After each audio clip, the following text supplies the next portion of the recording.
ကျမသားလေးကရင်ကုန်းဝမှာအရန်ကြောက်ပါတယ်။ဒါပေမဲ့ဆရာကြီးရဲ့စိတ်ရှည်တီးခံစွာနဲ့တင်ပြပေးမှုနဲ့ကျမသားလေးရဲ့ကြိုးစားမှုကြောင့်ယခုလိုပဲရလက်ကလေးကောင်းလာပါပြီ။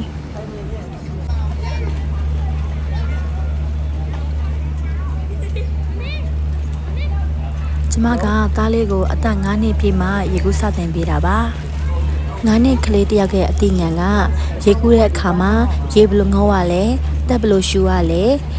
တက်ရှူဘလို့အောင်ရလဲစသဖြင့်သင်ကြားတဲ့အခါမှာ9နှစ်အောက်ကလေးတွေထက်ကိုပို့ပြီးတော့နားလည်နိုင်စွမ်းအားပိုရှိလို့ပါ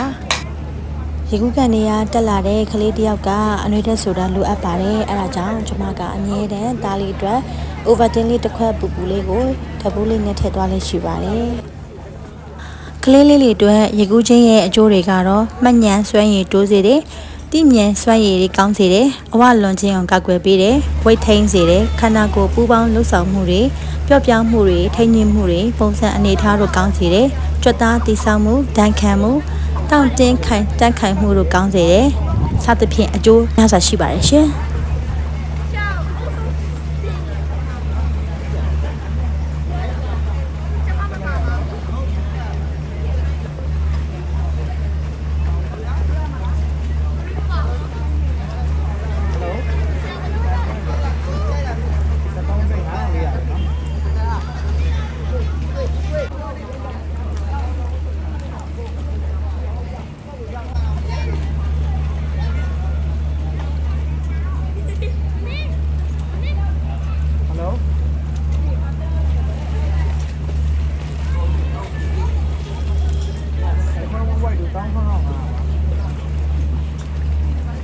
နောက်ထပ်စိတ်ဝင်စားစရာကောင်းတာလေးတွေတင်ဆက်ပေးတာမှမဟုတ်လို့ channel လေးကို like and subscribe လေးလုပ်ထားပေးပါ